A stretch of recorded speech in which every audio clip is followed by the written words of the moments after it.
하나님은 영이시니 예배하는 자가 신령과 진정으로 예배할지니라.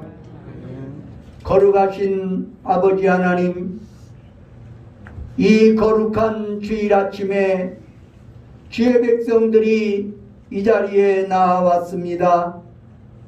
우리 가운데 좌정하시어 우리의 예배를 받아 주시옵소서. 우리가 한 주간 동안 세상을 살아오면서 지은 모든 죄악들을 예수 그리스도의 보혈로 씻어 주시옵소서. 오늘도 주의 말씀과 성령으로 말미암아 우리를 새롭게 하시고 새 힘을 부어 주시옵소서. 우리가 드리는 찬양과 예물을 받아주시고 우리의 몸과 마음과 뜻과 정성을 드리오니 흠양하여 주시옵소서. 예수 그리스도의 이름으로 기원하옵나이다. 아멘.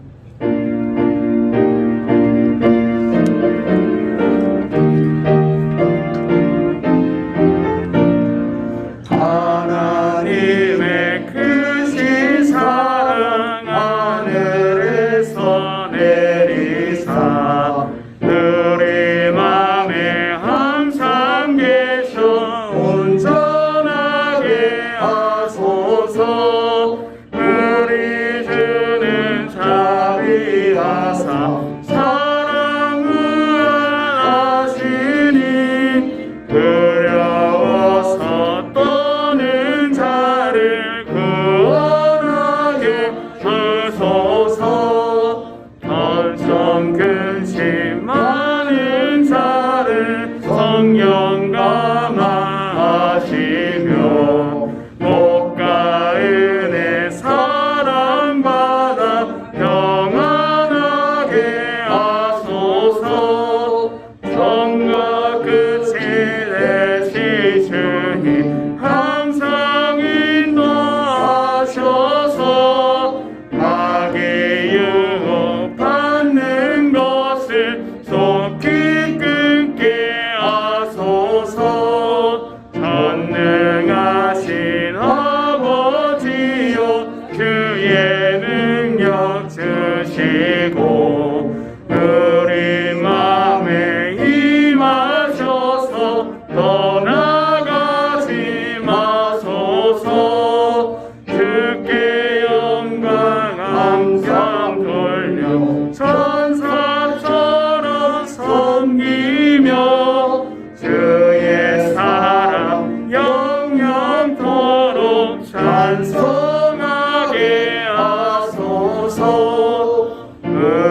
우리들이 거듭나서 의미 없게 하시고 주의 크신 구원받아 온전하게 하소서.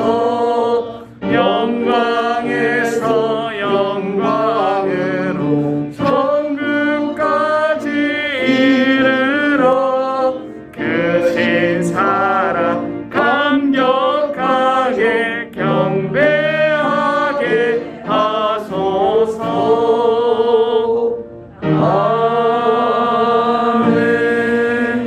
아멘. 교동문 116번 구주강림 절을 교독하시겠습니다. 이새의 줄기에서 한 싹이 나며 그 뿌리에서 한 가지가 나서 결실할 것이요 그의 여호와의 영 곧 지혜와 총명의 영이요 모략과 재능의 영이요 지식과 여호와를 경외하는 영이 강림하시리니 그가 여호와를 경외함으로 즐거움으로 삼을 것이며 그의 눈에 보이는 대로 심판하지 아니하며 그의 귀에 들리는 대로 판단하지 아니하며 공의로 가난한 자를 심판하며 정직으로 세상에 겸손한 자를 판단할 것이며 그의 입의 막대기로 세상을 치며 그의 입술의 기운으로 악인을 죽일 것이며 공의로 그의 허리띠를 삼으며 성실로 그의 몸의 띠를 삼으리라.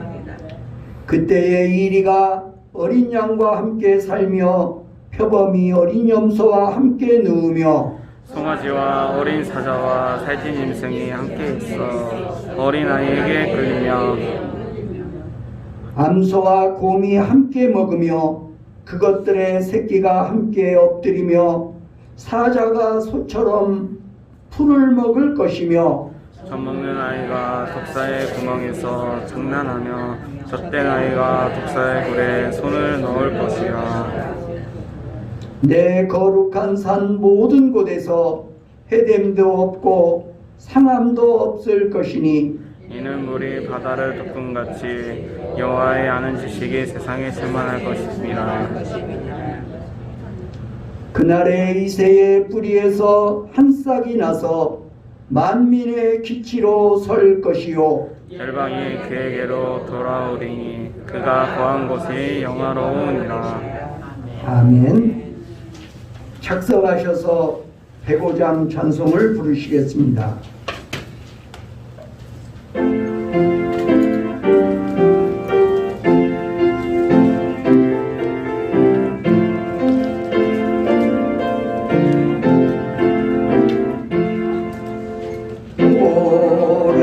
오랫동안 기다리던 주님 강림하셔서 죄에 매인 백성들을 자유롭게 하시네. 주는 우리 소망이요 인과 위로 되시니 오래 기다리던 백성 많은 복을 받겠네. 모든 백성 구하려고 임금으로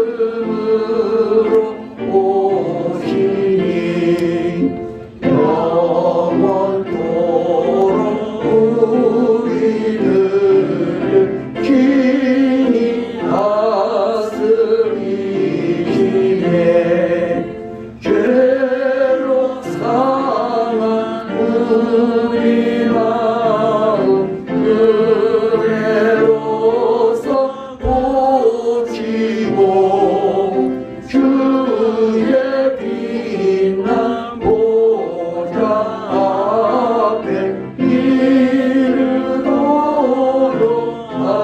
하소서. 아멘. 기도하시겠습니다. 성탄을 기다리는 길목에서 다시금 여호와 하나님을 찬양하며 예배를 드립니다. 온 땅에 어두움이 가득하고 사람들이 삶의 소망을 잃어버렸을 때 하나님께서는 독생자 예수님을 이 땅에 보내셨습니다. 예수 그리스도를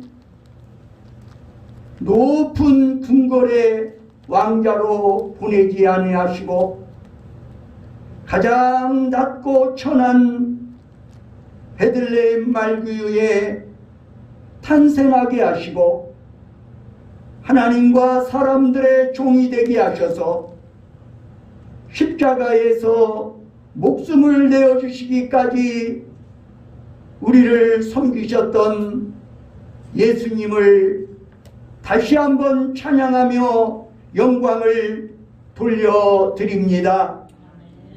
우리 주님께서 2000년 전에 이 땅에 아기로 오신 것은 우리를 구원하기 위하여 십자가에 매달려 돌아가시기 위하여 이 땅에 오셨음을 믿습니다.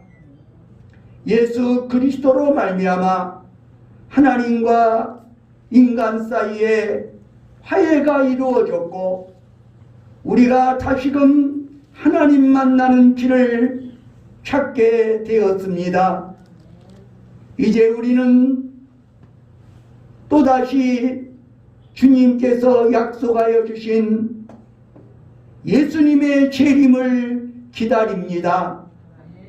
슬기로운 처녀들처럼 언제나 깨어 믿음의 등잔에 성령의 기름을 채워서 주님이 다시 오실 날을 준비하게 하여 주시옵소서. 오 사랑의 주님, 오늘 우리가 사는 온 세상은 이 코로나 바이러스 감염증으로 온 세계가 고통을 당하고 있습니다. 교회도 학교도 병원도 어느 곳 하나 이 코로나 바이러스가 핥히고 지나가지 않는 곳이 없습니다. 인류가 하나님을 떠나고 하나님을 거역하며 하나님 앞에서 자기의 의를 높이고 교만한 결과로 하나님께서 허용하신 질병인 것을 고백합니다. 오 사랑의 주님, 이 질병이 언제 물러갈지 우리는 알 수 없지만 하나님 앞에 진정 회개하는 마음으로 죄인의 심정으로 낮아져서 이 코로나19가 물러가기를 기도하게 하여 주시옵소서. 항상 깨어 근신하며 하나님 앞에서 절제하며 하나님의 말씀에 순종하는 삶을 살게 하여 주시옵소서. 우리가 늘 절제하며 근신하며 조심하며 하나님의 말씀에 순종하기 위하여 살아갈 때에 이 코로나19 바이러스도 우리를 정복하지 못할 줄로 믿습니다. 주님의 보혈로 우리를 덮어주시고 우리의 가정과 교회와 일터를 주의 보혈로 덮어주시옵소서. 그리하여 이 재앙이 다 끝날 때까지 하나님께서 우리의 가정과 교회와 그리고 우리의 고장을 지켜주시옵소서. 오늘도 우리 주님께서 우리를 위하여 예비하신 하늘 양식으로 우리의 심령을 채워주시고 우리 영혼을 윤택하게 하여 주시옵소서. 예수 그리스도의 이름으로 간절히 기도드리옵나이다. 아멘. 우리 기도를 들어주소서. 우리 기도를 주께서 응답하여 주소서.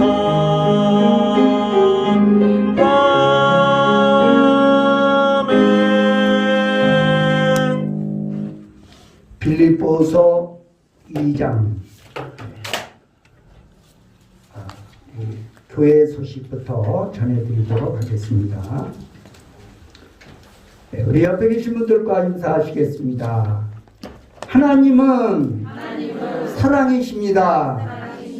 하나님을 사랑하고 내 이웃을 사랑합시다. 할렐루야. 오늘은 대림절 둘째 주일입니다. 결산의 달 12월에 목회 일정 안내 드리겠습니다. 연말 재직회는 20일 주일 낮예배 후에 모이도록 하겠습니다. 성탄절 예배는 25일 오전 11시에 드리겠습니다. 송구 영신 예배는 31일 밤 11시에 드릴 예정입니다.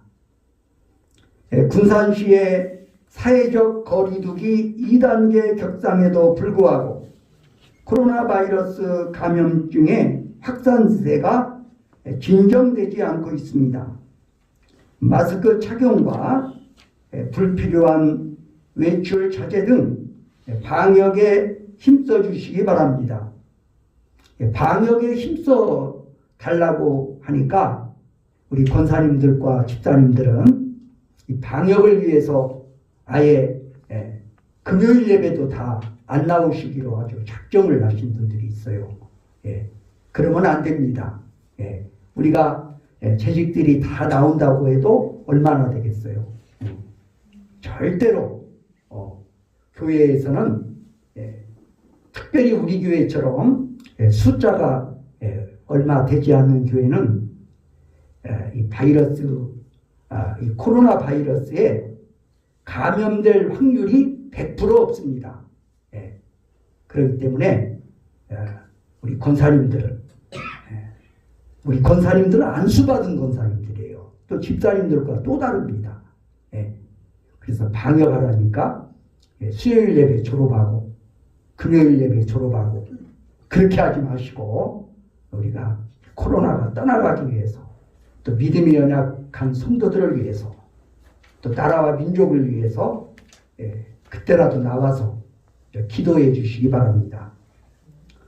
옛날 권사님들은 제가 중고등학교 다닐 때 권사님들, 집사님들은요 새벽 기도회까지 다 다녀왔어요. 그래서 권사님, 집사님 하면 새벽 기도 나오시는 분 이렇게 생각을 했어요. 근데 요즘에 권사님이나 집사님들은 주중에는 뭐 불신자들과 거의 똑같게 이렇게 살아가는 사람들이 있습니다. 하나님께서 기뻐하지 않습니다. 저녁 때라도 수요일과 금요일이라도 꼭 나오셔서 예배하면서 기도해 주시기 바랍니다. 오늘 주신 말씀은 빌립보서 2장 12절부터 18절까지를 봉독하여 드리겠습니다. 그러므로 나의 사랑하는 자들아 너희가 나 있을 때뿐 아니라 더욱 지금 나 없을 때에도 항상 복종하여 두렵고 떨림으로 너희 구원을 이루라. 너희 안에서 행하시는 이는 하나님이시니 자기의 기쁘신 뜻을 위하여 너희에게 소원을 두고 행하게 하시나니 모든 일을 원망과 시비가 없이 하라. 이는 너희가 흠이 없고 순전하여 어그러지고 거스르는 세대 가운데서 하나님의 흠 없는 자녀로 세상에서 그들 가운데 빛들로 나타내며 생명의 말씀을 밝혀 나의 다름질이 헛되지 아니하고 수고도 헛되지 아니하므로 그리스도의 날에 내가 자랑할 것이 있게 하려 함이라.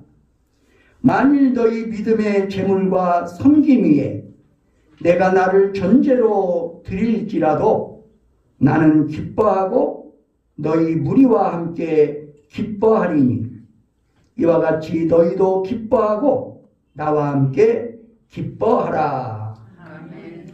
이는 살아계신 하나님의 말씀입니다. 찬양대에 찬양이 있겠습니다.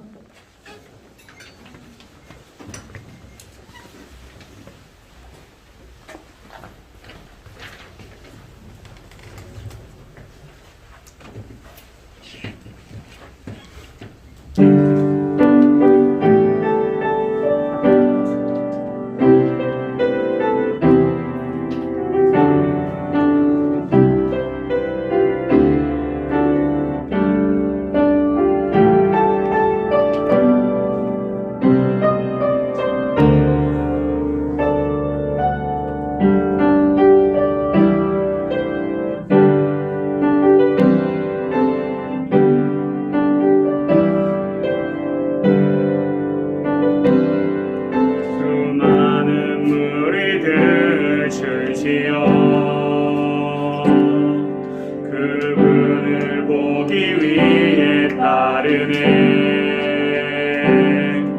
평범한 목수이신 그분 앞에 모든 무릎이 꿇어 경배하네.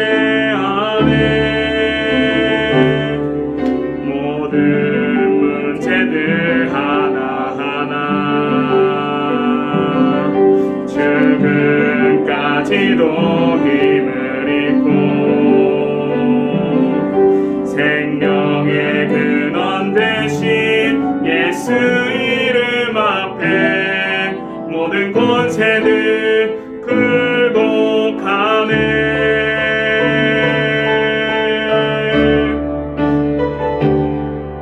예수 이름 높이세. 능력의 그 이름. 예수 이름 높이세. 구원의 그 이름. 예수 이름을 부르는 자. 예수 이름을 믿는 자. 예수 이름 앞에 나오는 자 복이 있도다.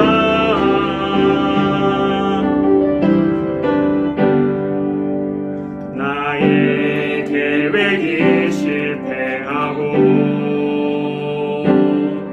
나의 소망이 끊어질 때 삶의 주관자 대신 그분 앞에 나의 무릎을 꿇어 경배하네. 나의 삶은 그분께 맡길 때 비로소 나의 마음 평안해. 구원의 반석 대신 예수의 이름을 소리 높여 찬송하네.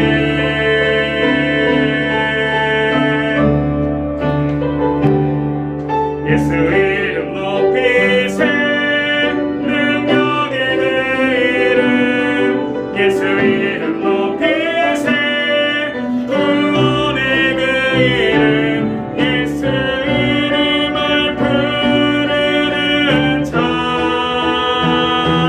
예수 이름을 믿는 자. 예수 이름 앞에 나오는 자 복이 있도다.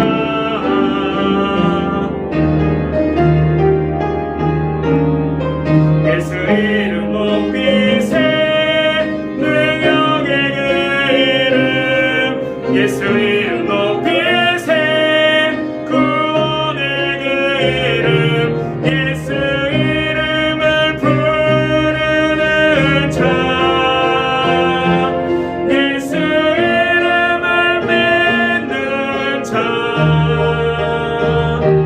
예수 이름 앞에 나오는 자 복이 있도다. 능력의 이름. 구원의 이름. 그 이름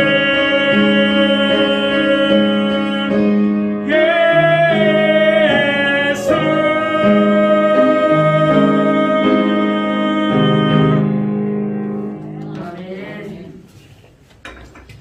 귀한 찬양 감사합니다. 오늘 아침에는 주를 본받는 기쁨이라는 제목으로 말씀을 전할 때 은혜가 되시기를 바랍니다. 마크 트웨인이라는 사람은 모보는 희망인 동시에 절망이다. 매우 역설적인 말을 남겼습니다. 무슨 뜻입니까? 모본을 따를 수 있을 때는 희망이 되지만 도저히 따라갈 수 없다고 생각할 때는 오히려 절망일 수 있다는 것입니다.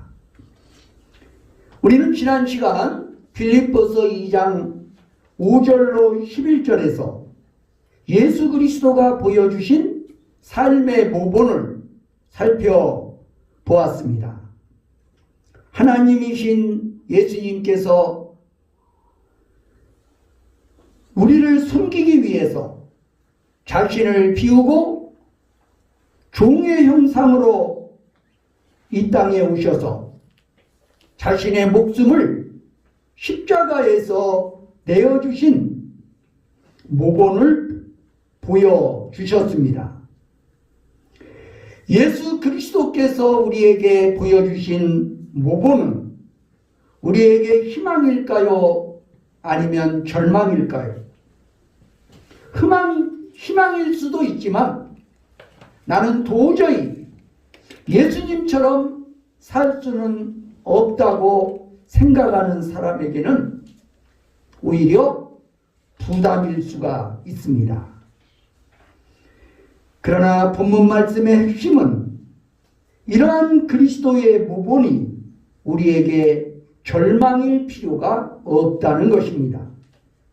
왜냐하면 주께서는 우리가 행할 수 없는 교훈을 명하시지 않기 때문입니다.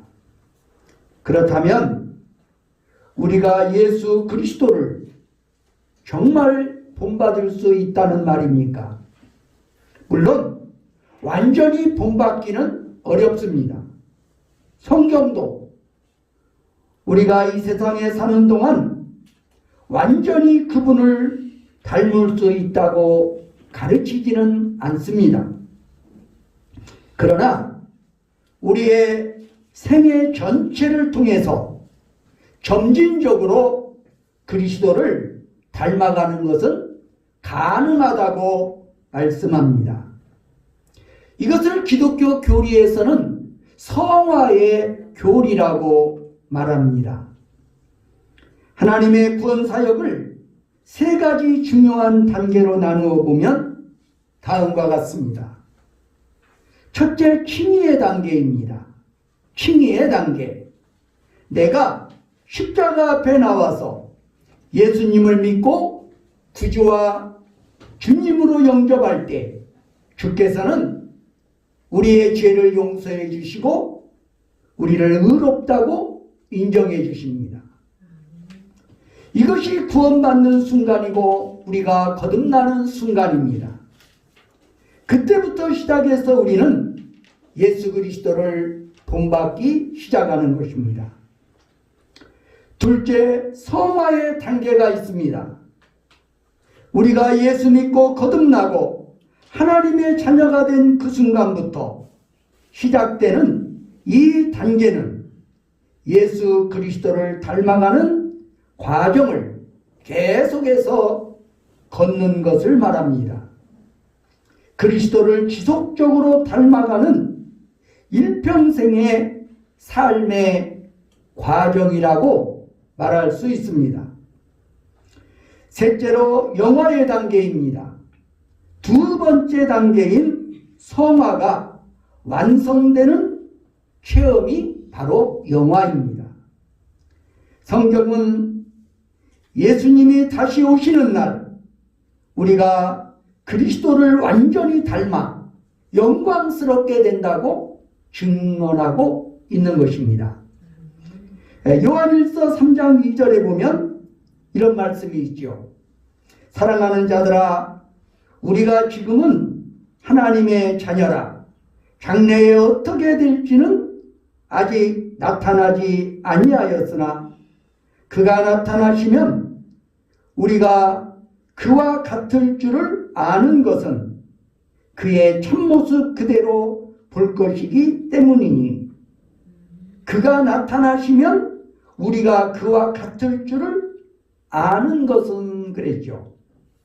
그리스도께서 나타나시면 우리도 그와 같이 될 것임을 말씀하고 있습니다. 이 얼마나 놀라운 희망입니까? 이것이 바로 영화의 순간인 것입니다. 오늘 본문에서는 구원의 두 번째 단계인 성화의 단계를 강조하고 있습니다. 우리 다 함께 12절을 합독해 보시도록 하겠습니다. 12절 말씀 시작. 그러므로 나의 사랑하는 자들아 너희가 나 있을 때뿐 아니라 더욱 지금 나 있을 때에도 항상 강조하여 외롭고 떨리는 너희 구원을 기원하리라. 아멘. 사도 바울은 이미 구원받은 빌립보 교우들에게 너희가 받은 구원을 이루어 나가라고 말씀하고 있습니다. 즉 그리스도를 닮아가는 인격적 변화의 과정을 밟아 나가라는 것입니다. 그렇다면 어떻게 하면 예수 그리스도를 본받는 삶을 구체적으로 이루어갈 수 있습니까? 먼저 하나님의 능력을 의지하시기 바랍니다. 본문 12절 말씀은 그러므로 나의 사랑하는 자들아 너희가 나 있을 때뿐 아니라 더욱 지금 나 없을 때에도 라는 말로 시작합니다. 사도 바울은 왜 이런 말씀을 하셨을까요? 우리의 입장과 마찬가지로 빌립보 교인들의 입장에서 볼 때 예수 그리스도를 닮아간다는 것은 매우 불가능하게 보였을 것입니다. 그런데 다행스럽게도 그들 옆에는 바울 사도가 계셨습니다. 그들은 아마도 내가 예수님을 닮아갈 수는 없지만 바울은 닮아갈 수 있다. 그는 우리와 똑같은 인간이 아니겠는가. 이런 생각을 하고 있었을 것입니다. 그러니 바울과 함께 있으면서 그의 메시지를 듣고 그의 가르침을 받는다는 것이 그들에게 얼마나 놀라운 복입니까? 요컨대 빌립보 교인들은 자신들의 신앙 성숙 과정에서 사도 바울을 상당히 의지하였을 것입니다. 그러나 바울은 알았습니다. 빌립보 교인들의 진정한 성숙은 바울 자신이 아니라 그가 가르치는 하나님을 의지할 때만 가능하다는 것을 말입니다. 12절 말씀에는 이 사실을 가르치기 원하는 바울의 마음이 잘 나타나 있습니다. 그러므로 나의 사랑하는 자들아 너희가 나 있을 때뿐 아니라 더욱 지금 나 없을 때에도 항상 복종하여 두렵고 떨림으로 너희 구원을 이루라. 이어지는 13절의 말씀을 읽도록 하겠습니다. 시작. 너희 안에서 하시는 분은 하나님이시니 자기를 두신 뜻을 위하여 너희에게 소망을 두고 하나님하시나니. 아멘. 여러분, 우리 안에 하나님이 거하고 계심을 믿습니까? 아멘. 나를 구원하신 하나님, 그 하나님은 나를 구원하신 후 그대로 버려두시는 것이 아니라 내 안에서 행하신다고 성경은 말씀합니다.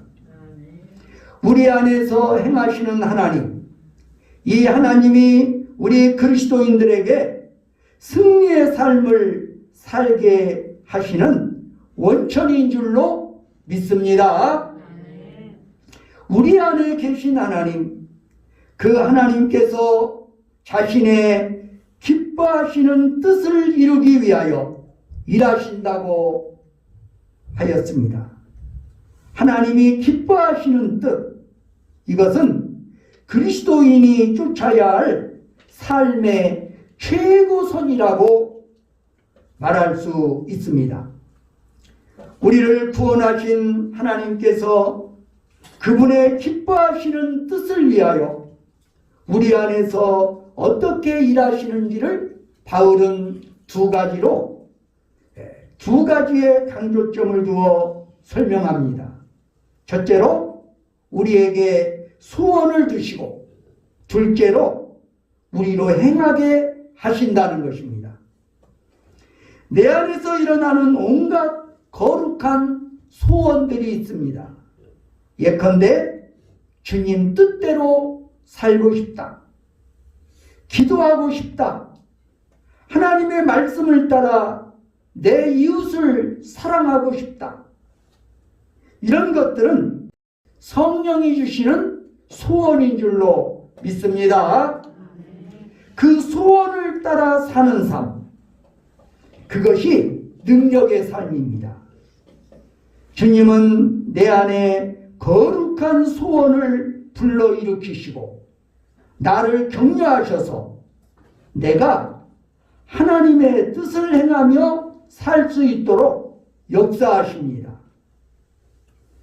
그러나 이런 성령의 역사를 무시하며 살 때 나는 성령을 소멸하는 사람이 되고 마는 것입니다. 어떤 분은 이런 질문을 할 수도 있습니다. 그러면 내 안에서 일어나는 소원이 하나님이 기뻐하시는 뜻이라는 것을 어떻게 알 수 있습니까? 이에 대해서 맥도날드라는 목사님이 흥미로운 이야기를 했습니다. 우리 안에 일어나는 소원이 하나님의 소원인지 아닌지 알기 위해서는 우리 영혼이 하나님 앞에서 잠잠해야 한다. 영혼이 어수선하고 소란스러울 때 우리는 우리 속에서 들려오는 하나님의 음성을 들을 수가 없습니다. 그래서 맥도날드 목사님은 우리 영혼이 하나님 앞에서 잠잠해야 한다고 강조하는 것입니다. 모세가 이스라엘 백성들을 이끌고 홍해 앞에 다다랐을 때 뒤에서는 바로의 군대가 추격해 오고 있었습니다. 이스라엘 백성들은 꼼짝없이 죽게 되었다고 생각하고는 저마다 아우성칩니다. 그들은 분요하게 소리치며 우리를 살려내라고 난리를 피웠습니다. 이때 모세가 하나님의 음성을 듣고 백성들 앞에서 하나님의 말씀을 전합니다. 그 첫 번째 메시지가 무엇이었습니까? 너희는 두려워하지 말고 가만히 서서 그랬습니다. 두려워하지 말고 가만히 서서 잠잠하라는 말입니다. 잠잠하여 그분이 하나님 되심을 알라는 말입니다. 이어지는 메시지가 무엇입니까? 여호와께서 오늘 너희를 위하여 행하시는 구원을 보라. 하나님께서 오늘 너희를 위해 행하시는 구원을 보라 하였습니다. 잠잠하고 내 안에서 들려오는 소리를 들어보십시오. 그리고 하나님께서 내 마음속에 일으켜주시는 소원의 음성을 들어보십시오. 그러면 하나님이 기뻐하시는 소원이 무엇인지 알게 될 것입니다. 이 소리를 듣지 못한 채 단순히 내 의지적인 결단으로만 일을 할 때는 그것이 아무리 좋은 일이라도 오래 가지 못합니다. 육신의 노력에 근거한 봉사는 좌절을 불러일으키기 때문입니다. 교회 내 봉사라 할지라도 그것이 하나님의 능력을 의뢰한 봉사가 아니고 주님의 뜻을 따라 행하는 봉사가 아닐 때 그 봉사는 오래가지 못하고 당사자에게 좌절을 안겨줄 것입니다. 잠잠하십시오. 그리고 주께서 내 마음속에 무슨 음성을 들려주시는지 들어보십시오. 능력 있는 그분의 얼굴을 바라보십시오. 내 손을 잡아주시는 그분의 손길을 느껴보십시오. 조용히 내 속에서 말씀하시는 그분의 음성을 들으십시오. 그리고 그분 앞에 이렇게 고백하십시오. 주님, 내 힘으로는 아무것도 할 수 없습니다. 할 수 있다고 착각하지 않겠습니다. 이제 주님만 의뢰하겠습니다. 정말 하나님만 의지하겠습니다. 바로 그때 하나님께서는 그분의 영광과 명예를 위하여 그분의 능력으로 우리를 그분의 거룩하고 영광스러운 사역의 자리로 이끌고 가실 것입니다. 이 하나님의 능력을 의존하고 사시기를 바랍니다. 그때 비로소 우리는 주님이 기뻐하시는 삶을 살게 될 것입니다. 다음으로 하나님의 말씀을 붙잡으라는 것입니다. 앞에서 우리는 예수 그리스도의 모본을 따르기 위해서는 자신의 의지나 힘이 아니라 하나님의 능력을 의지해야 한다는 사실을 강조했습니다. 그러나 이 말은 우리가 아무것도 하지 않는 수동적인 자세에 계속 머물러 있어야 한다는 뜻이 아닙니다.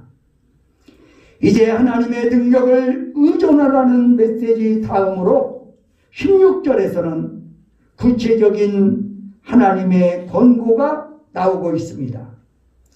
16절 상반절에 보면 생명의 말씀을 밝혀 그랬죠. 여기 밝혀라는 말은 다른 번역을 보면 굳게 잡아라는 말로 번역이 되어 있습니다. 생명의 말씀을 굳게 잡아. 이것이 원어에 더 가까운 번역입니다. 여기에 나오는 굳게 잡아는 그냥 붙잡는다는 뜻이 아닙니다. 생명의 말씀을 견고하게 붙잡아라 하는 말씀입니다. 다시 말하면 말씀의 지배를 받으십시오.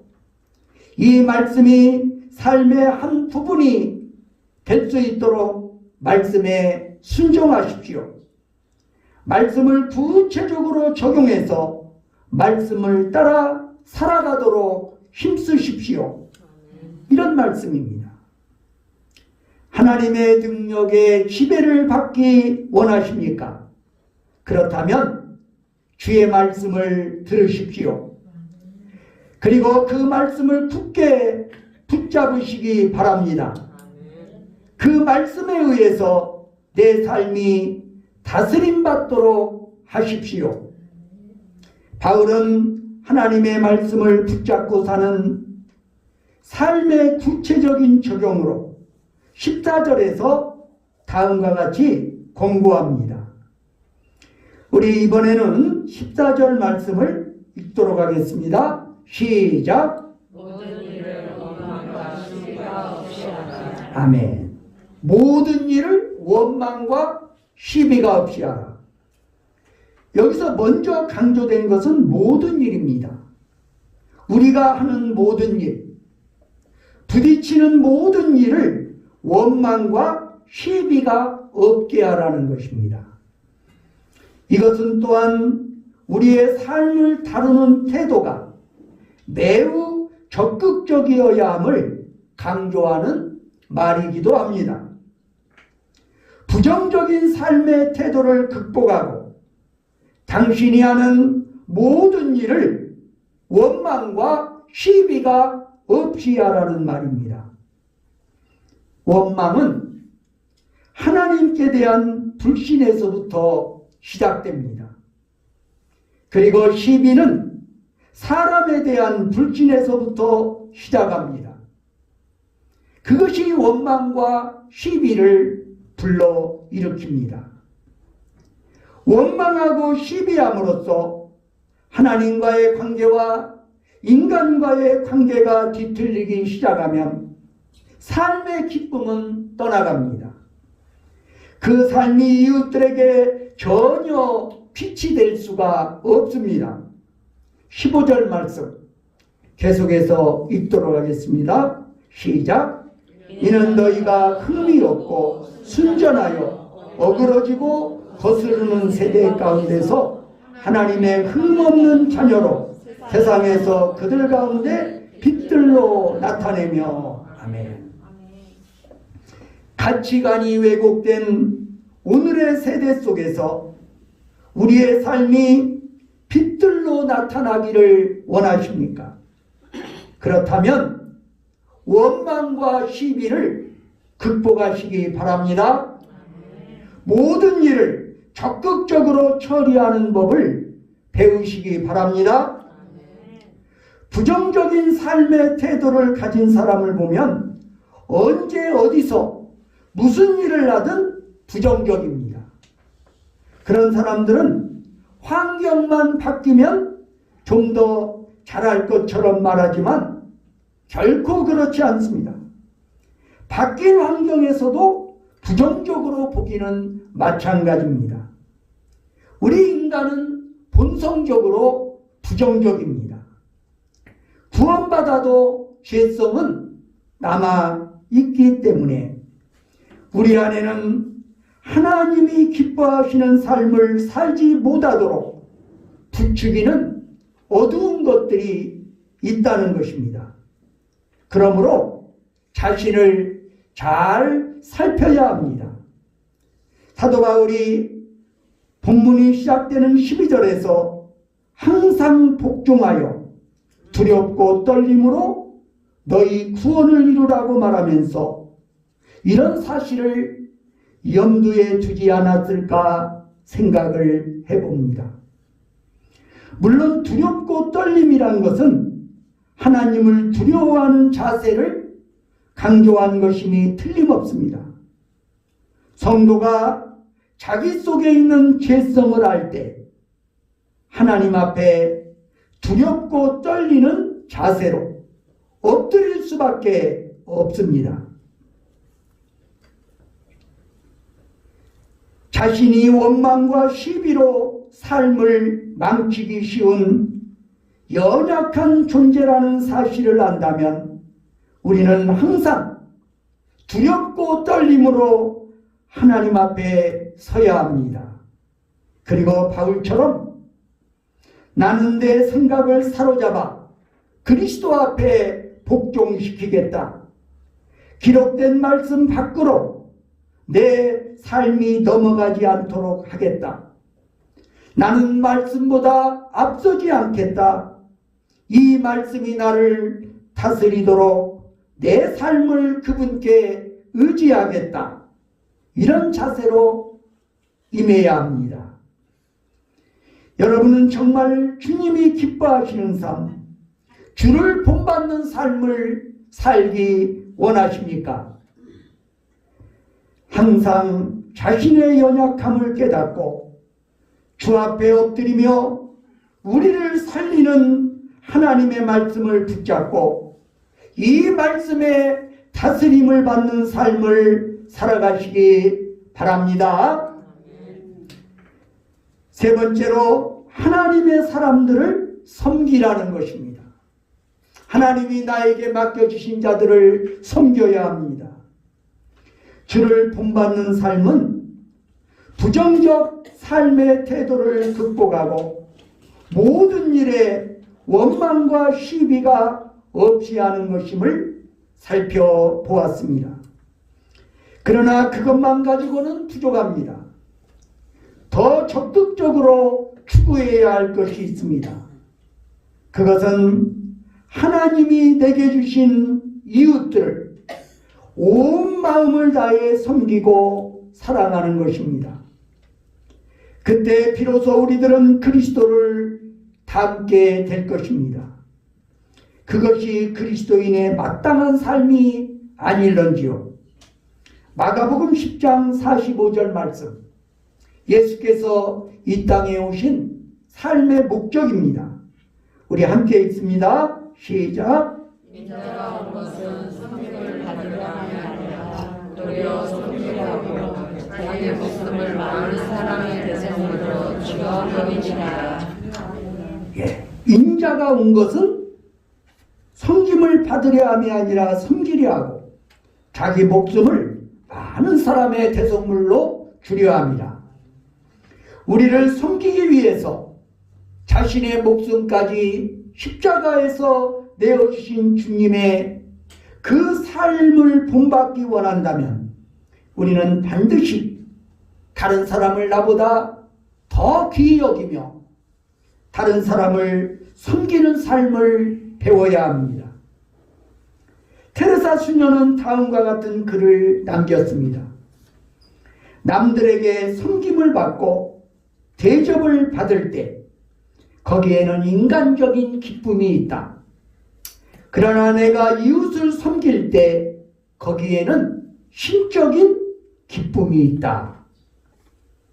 다른 사람이 나를 인정해주고 대접해줄 때 느끼는 인간적 차원의 기쁨이 아닌 조건 없이 이웃들을 섬길 때 느낄 수 있는 이 신적인 기쁨을 아십니까? 바울은 이미 그런 삶의 비밀을 체득하고 우리에게 권고하였습니다. 17절의 말씀 우리 다 함께 읽도록 하겠습니다. 시작. 만일 너희 믿음의 재물과 상심 위에 내가 너희를 드릴지라도 나는 기뻐하고 너희 우리와 함께 기뻐하리니. 아멘. 한 사람이 예수 믿고 구원받았다고 해서 할 일이 다 끝난 게 아닙니다. 내가 누군가를 전도해서 구원시켰다. 거기서 일이 끝나지 않습니다. 바울이 전도했던 필리포 교인들이 예수를 믿었을 때 바울은 구원받은 그들의 믿음이 마침내 자신들을 주 앞에 제물로 바치는 헌신의 자리에까지 나아가기를 원했습니다. 그래서 그는 이렇게 말합니다. 여러분의 신앙이 하나님과 이웃을 섬기고 봉사하는 자리에까지 이르도록 하기 위해서 나는 여러분을 섬기고 있습니다. 나는 이 일을 위해서 나 자신을 바치고 시간을 바칩니다. 나는 이미 전제와 같이 희생제물이 될 준비를 갖추었습니다. 구약 성경을 보시면 번제와 같은 제사를 드릴 때 제물 위에 기름을 붓고 태워버립니다.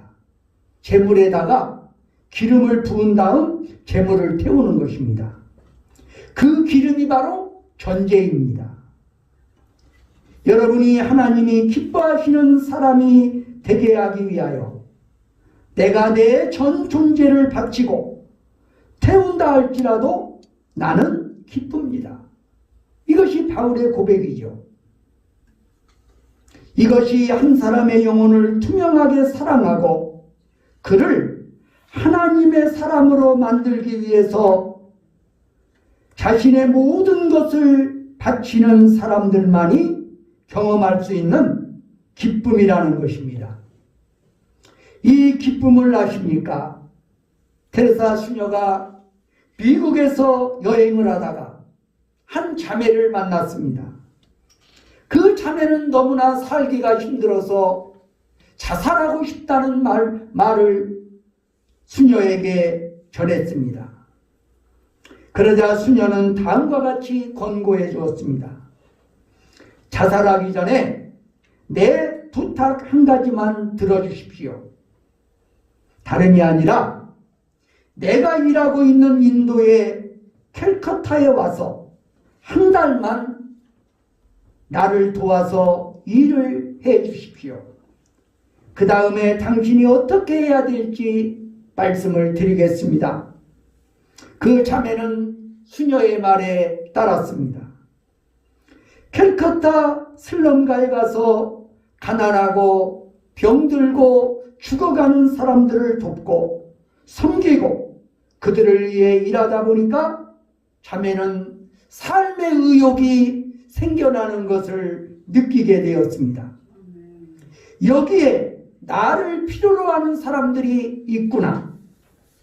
그들을 돕고 섬기는 데서 자매는 기쁨을 느꼈습니다. 한 달 후에 테레사는 이 자매에게 다른 조언을 할 필요가 없어졌습니다.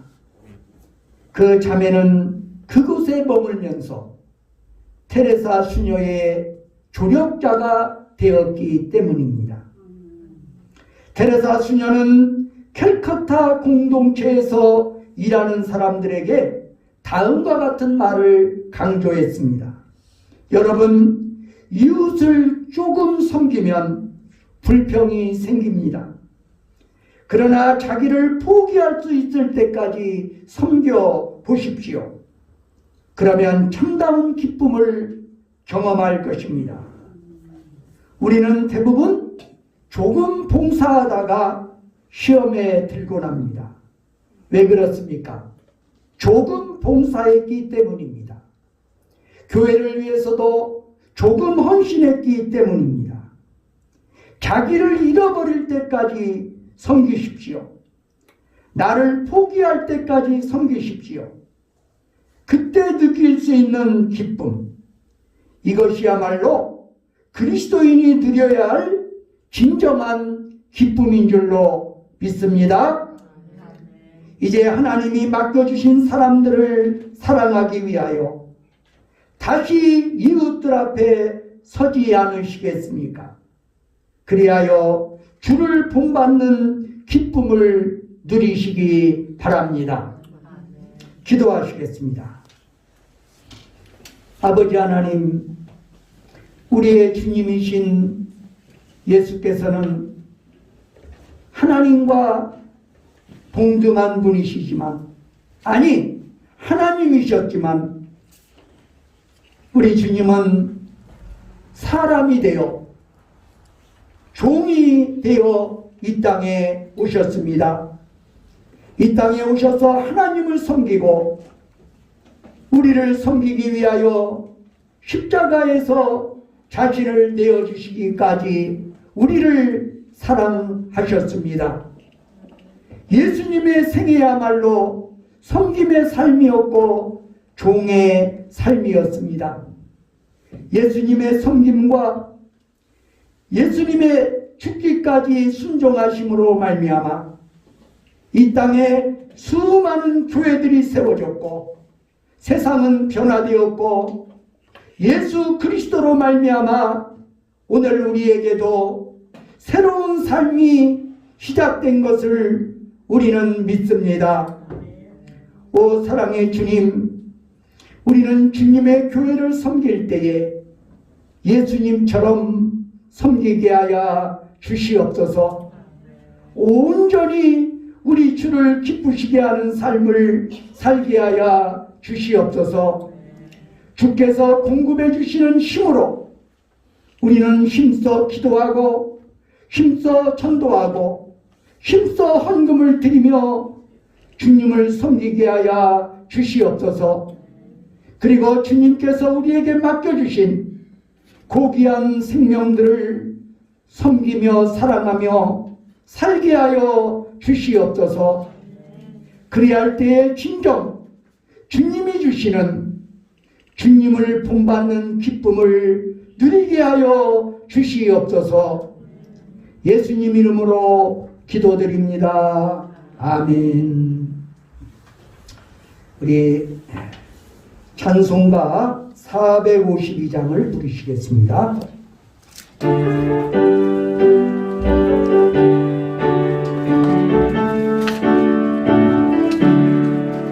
이 모든 소원 기도의 제목 예수님 함께 원함이라. 예수님 영상 나 잊기 위해 세상의 보아 아끼지 않네. 예수님 남기 내가 원하네.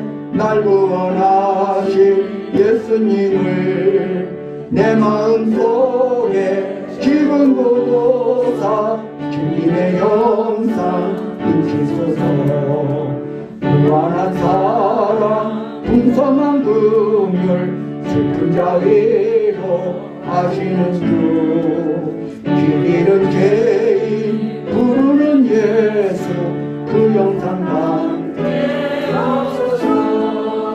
예수님 나님 내가 안에 영원하신 예수님 내 맘속에 채우사 주님의 감사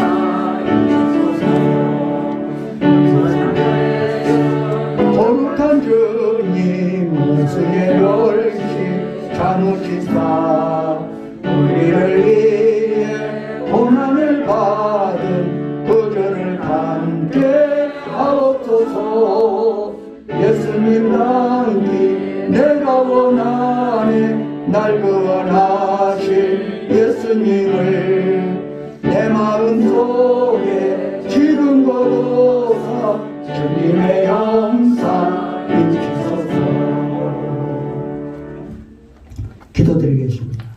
아버지 하나님 감사합니다.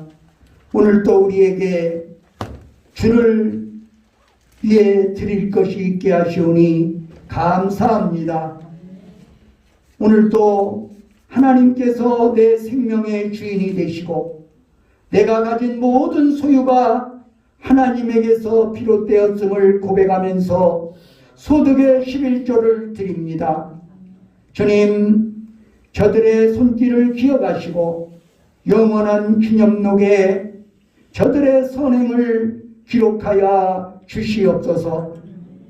오늘도 주님의 은혜에 감사하며 에베네셀의 하나님을 찬양하며 감사헌금을 드리고 주일헌금을 드립니다. 성미를 드립니다.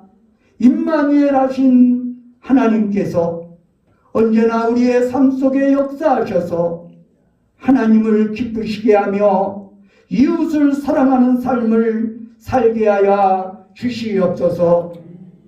이 예물이 쓰여지는 곳마다 주의 사랑이 증거되게 하시고 하나님의 나라가 확장되게 하여 주시옵소서.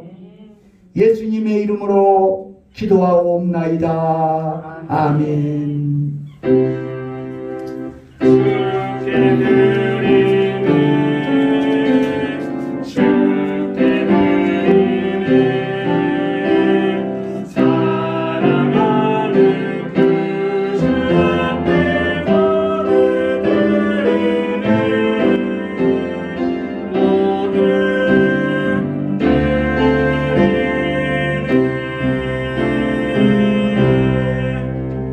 우리 자리에서 일어나셔서 파송의 노래를 부르시겠습니다.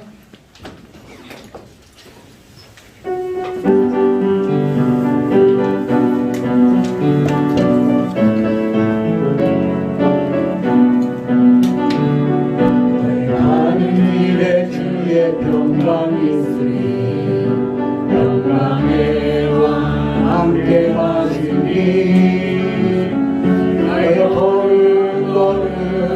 주 인도하시니 죄악한 손 너는 크시니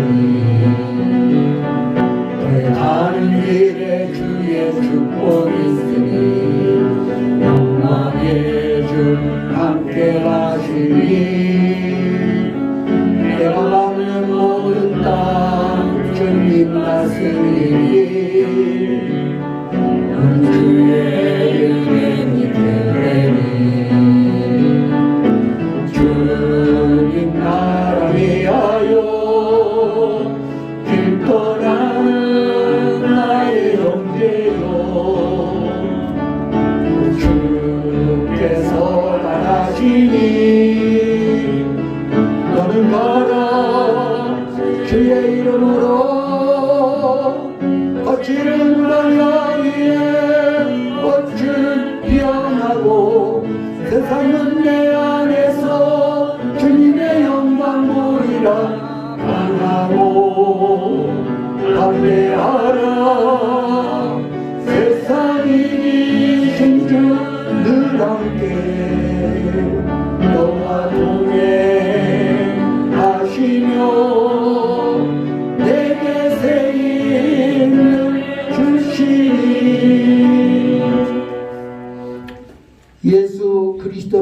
보장받는 삶의 약속을 믿으십시오. 거룩하고 영광스러운 사역의 자리로 이끄시는 하나님의 능력을 의지하십시오. 모든 일을 행할 때에 원망과 시비가 없도록 하십시오. 그러면 주님을 본받는 기쁨을 누리게 될 것입니다. 예수 그리스도의 은혜와 하나님 아버지의 사랑과 성령의 교통하심이 여기 모인 회중회와 온 교회 위에 이제와 영원히 함께 하시기를 간절히 축원하나이다. 아멘.